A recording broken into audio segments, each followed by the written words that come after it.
Notre petit sapin était exceptionnel. Une étoile l'avait regardé lorsqu'il était né, et sans doute avait-elle laissé quelques rêves un peu fous dans son cœur.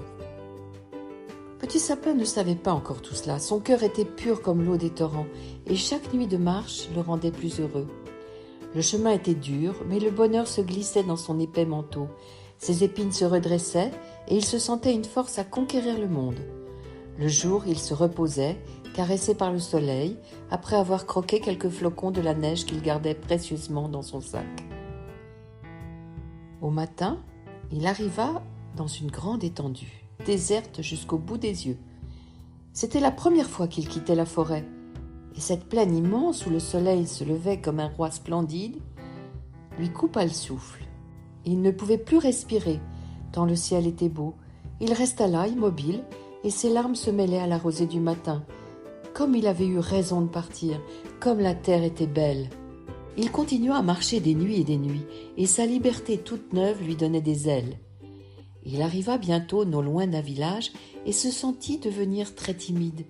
Autant la nature ne l'effrayait pas, autant les hommes, avec leur voix forte, leurs mouvements rapides, lui faisaient peur. Il ne les connaissait pas. Avant d'arriver au village se trouvait un petit bois. Il décida donc de s'y arrêter quelques jours pour voir si la compagnie des hommes était intéressante. Planté tout droit, légèrement craintif, il attendit qu'on lui rende visite. Le lendemain matin, une petite fille vint s'asseoir à ses pieds avec ses poupées. Elle parlait toute seule, et le gentil murmure de sa voix le charma. Il regardait le soleil jouer dans ses longs cheveux blonds. De temps en temps, il lui lançait quelques pommes de pin. Elle les ramassait et les décorait avec des fleurs.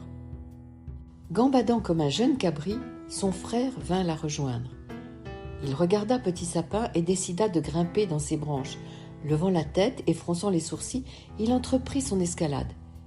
Petit Sapin, gentiment, soutenait ses pieds et l'enfant riait de plaisir, se sentant devenir un oiseau.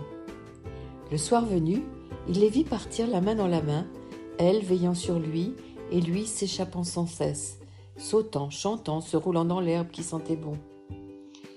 Le lendemain, il pensait encore au rire joyeux des deux petits, lorsqu'il entendit un bruit horrible, très fort, assourdissant. Il se pencha et comprit d'où venaient ces hurlements. À ses pieds se trouvaient un énorme monsieur et une énorme madame, et entre ces deux énormes personnes une petite boîte, pleine de boutons et avec des antennes partout. La très grosse dame était toute violette et tournait sans arrêt les boutons de la boîte. Le monsieur était barbouillé de crème jaune et faisait craquer sous ses dents les os d'un poulet graisseux.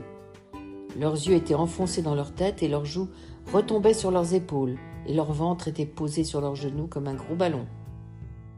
L'énorme monsieur se leva et regarda Petit Sapin avec convoitise. Il eut un rire terrible et dit « Ah, bonne aubaine, voilà du bois pour notre cheminée !» Il commença alors à arracher les basses branches qui étaient à sa portée. Petit Sapin se grandit tant qu'il put et réussit à remonter ses bras vers le ciel. L'énorme monsieur transpirait, et l'énorme madame lui disait qu'il ne savait même pas prendre les branches d'un petit sapin.